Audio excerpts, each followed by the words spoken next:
El libro empieza sobre la importancia y urgencia del cambio climático. Es tan importante que abarca todo el planeta y es urgente porque está presente. Muchos creen que el cambio climático es una especie de amenaza que va a venir después o que no les toca directamente, y no es así. Ya nos está tocando. Ya está tocando las puertas de nuestra propia casa. Entonces, el libro plantea cómo se produce este cambio climático, cuál es su origen, y recoge los informes de las Naciones Unidas de su origen antropogénico en un 96.2% hoy en día, porque antes era un 90%, después pasó a 92% y ahora la certidumbre pasa a 96.2%. Lo importante es que de una manera gráfica en el libro planteamos cómo se produce de manera directa en las actividades humanas. Arrhenius fue en 1896 el primero que tocó el tema del dióxido de carbono, el famoso CO2, que retenía las fuerzas de las energías solares y que se producía una especie de alfombra arriba y que de rebote volvía a la Tierra. Al rebotar y al no salir, este rebote hace que se dé una especie de lo que llaman efecto invernadero, como si tuviese una tela o un techo grande el planeta, y entonces por eso al rebotar los rayos solares, los rayos infrarrojos, los ultravioletas, etc., esto produce un cierto calentamiento por un lado y por otro lado una elevación de la temperatura gradualmente. Esto se ha ido midiendo constantemente y los mecanismos y las formas de medir han sido evolucionando en pocas partes y sobre todo al final de esta década se ha mejorado mucho en medir el levantamiento de la temperatura. Y entonces se está comprobando que a pesar de que se parecía de que había un estancamiento de esta elevación, hoy en día se está comprobando que vuelve otra vez a elevarse la temperatura y el planeta se sigue calentando. Se dedican varias gráficas en el libro de cómo esto se está calentando y cómo se registra esta calentura. Pasamos luego al tema de que si se sigue calentando, ¿qué hay que hacer? Y entonces aparece todo un planteamiento sobre la economía. La economía ha encontrado en la ecología una especie de segundo hermano, pero lo que pasa es que al principio, desde el punto de vista económico, los aspectos ecológicos eran prácticamente externalidades, era tocado de una manera marginal, pero conforme los costos ambientales, y la línea en el libro es cómo evolucionan los costos ambientales y cómo se están incrementando constantemente, que entraron por la puerta falsa a la economía real. Hoy en día los costos ambientales son grandísimos, pasan de trillones de dólares, y entonces entra por la puerta principal de la economía. Y hay una especie de síntesis entre economía y ecología. No se puede hablar de economía sin hablar de ecología hoy en día. Frente a todo este gran panorama de calentamiento y de efectos económicos y de la línea de los costos ambientales incrementándose, ¿qué hay que hacer? Y en el libro planteamos una serie de actuaciones, pero se centra fundamentalmente en la educación. Y dentro de la educación, en la educación ambiental. En la educación ambiental, que hay que potenciarla, que hay que tratarla como múltiple, que hay que hacer que sea transversal en los contenidos y en las aplicaciones curriculares, el libro plantea una novedad. que es el método espiral. Es decir, que desde la educación inicial, hasta primaria, secundaria y hasta el nivel superior, universidades, institutos tecnológicos, se toque el tema del agua, por ejemplo, y plantea como ejemplo el agua, y cómo desde un niño que juega con el agua y en primaria le interesa conocer el agua, y entonces se habla de eficiencia, y en secundaria ya ven el agua como una materia que le toca relacionada con las matemáticas, con la geografía, etcétera, pero que también le toca directamente, y entonces ya se interesa por las tecnologías del agua, hasta el nivel superior en donde la innovación es la fuente principal para atacar el tema principal del agua. Nosotros también tenemos la idea de que hay que superar los formalismos, hay que tener enfoques no tan paradigmáticos, no tan elevados al para qué y al qué de las cosas, sino sobre todo incidir en el cómo de las cosas. Lo más difícil es el cómo aterrizar, cómo actuar, cómo realizar, cómo materializar. Y entonces plantea instrumentos como las expediciones, estrategias como las intervenciones ambientales, herramientas como las principales herramientas de la propia vida, que es la medición, los observatorios y los laboratorios, y los métodos de seguimiento, de monitoreo, de evaluación, de tal manera de que se abre toda una frontera de trabajo, de investigación, de ciencia, tecnología e innovación, y sobre todo de mayor observación y de producción de conocimiento, porque existe la data fuerte sobre los aspectos del cambio climático, pero la data fina, la comparativa, la consensuada en términos de regiones específicas, es todavía incipiente. Y entonces hay que estudiar más. Y la gran paradoja es que el cambio climático nos está abrazando, pero aún no lo conocemos. Y entonces se abre una frontera de que tenemos que trabajar más sobre el conocimiento del cambio climático, y se abre la complejidad del tema. Y en el libro se plantea el pensamiento complejo sobre el cambio climático. No hay recetas, ni hay, digamos, algunos esquemas fijos sobre el tema, que eso da mucho para la creatividad y también para la innovación.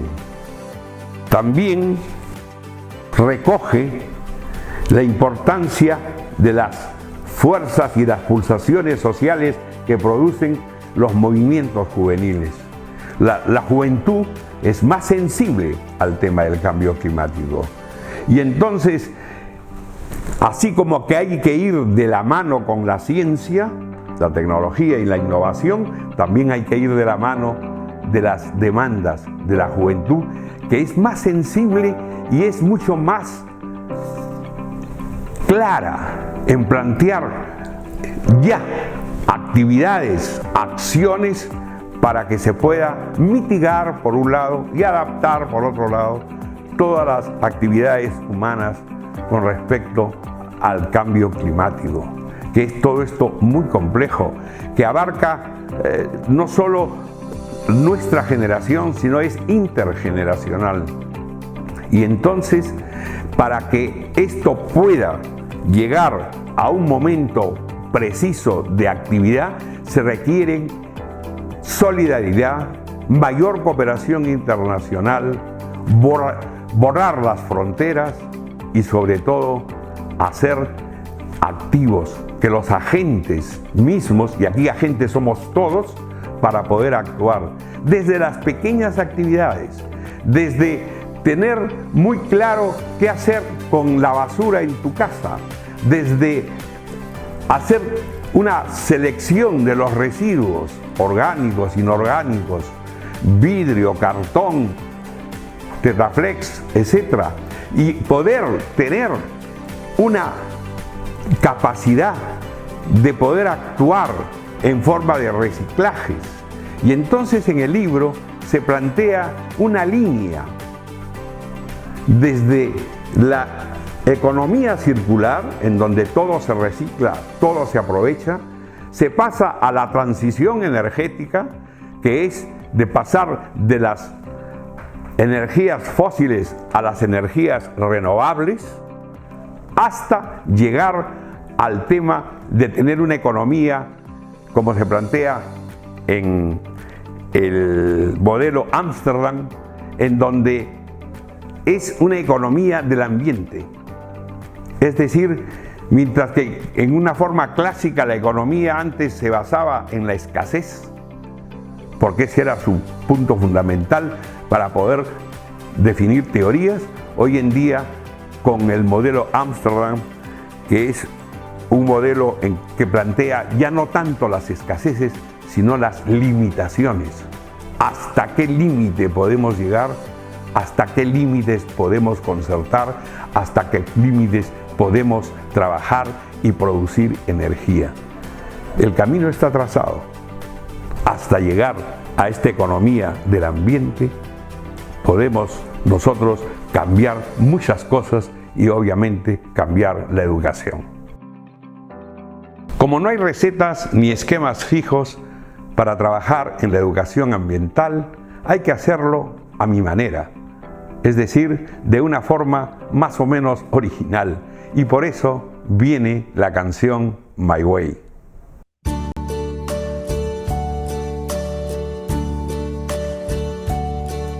Estoy mirando atrás y puedo ver mi vida entera, y sé que estoy en paz, pues la viví a mi manera. Crecí sin derrochar,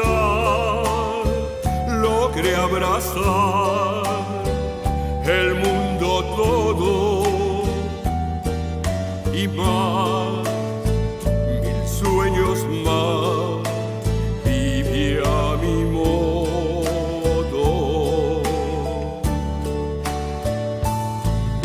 Dolor lo conocí y recibí compensaciones. Seguí sin vacilar, logré vencer las decepciones. Mi plan jamás falló y me mostró 1001 recodos y más y mucho más. Viví a mi modo. Ese fui yo que arremetí hasta el azar, quise perseguir. Si me oculté, si me arriesgué, lo que perdí no lo lloré, porque viví, siempre viví a mi manera.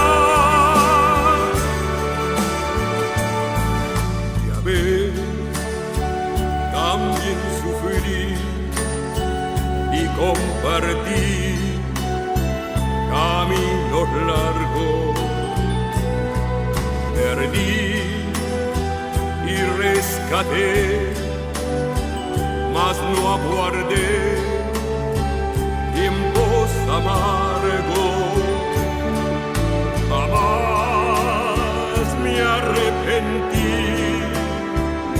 amando vi todo mi sueño. Lloré y sí reí, fue a mi manera. ¿Qué pueden decir o criticar si yo aprendí a renunciar? Que hay que morir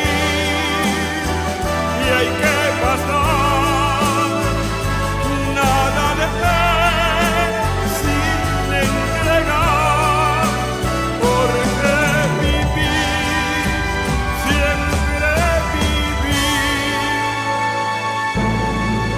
Oh, mi manera.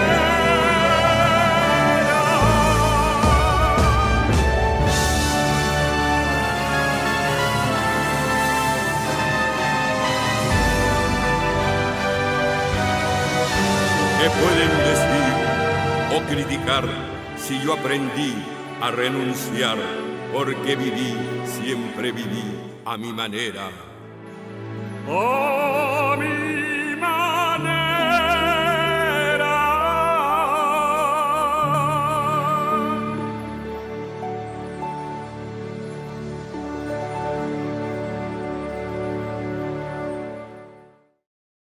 Una forma de trabajar es que el agua sea un núcleo temático, y en el libro se plantea desde la educación inicial hasta la educación superior. Por eso viene una composición sobre el agua.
En el libro se plantean una serie de instrumentos, mecanismos para poder trabajar frente al cambio climático, para que florezca en todos nosotros una iniciativa y una inquietud de trabajar ya contra el cambio climático. Y entonces, en este paisaje de flores, les dedico la canción La Serenata de Schubert.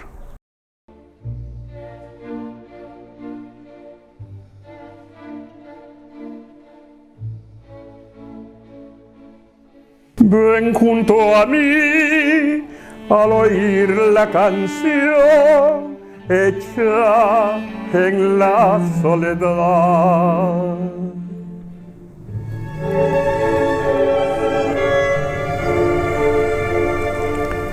Pon tu oído en la palma de la mano, así, así en mi corazón.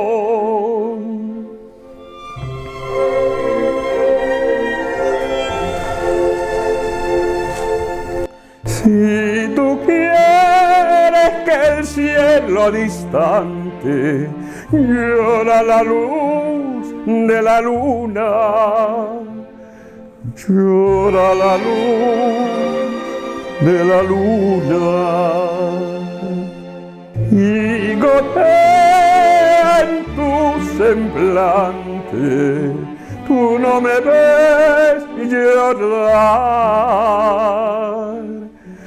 tú no me ves llorar.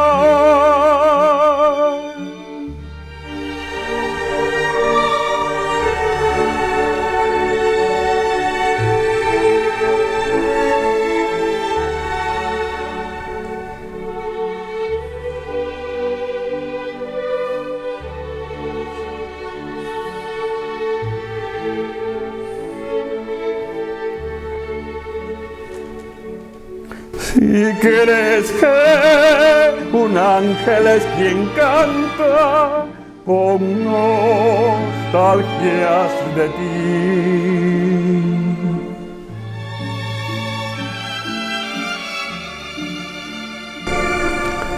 su canción te encanta, me llama por ti.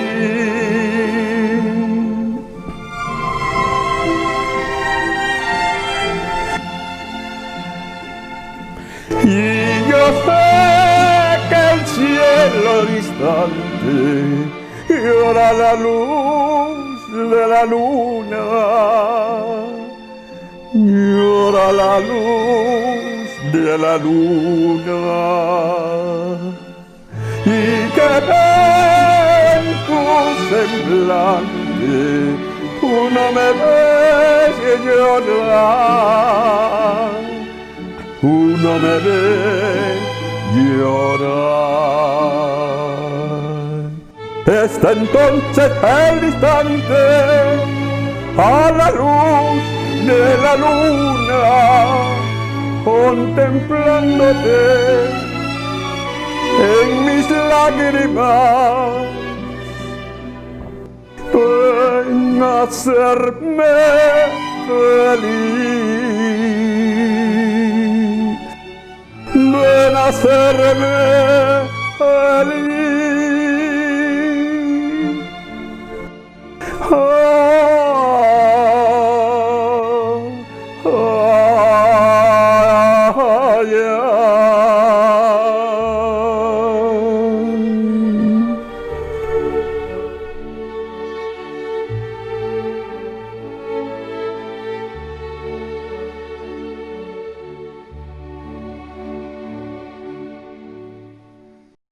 Como los movimientos mundiales de la juventud, además de plantear sus grandes exigencias, tienen el gran grito de la alegría, les dedico esta composición de la alegría.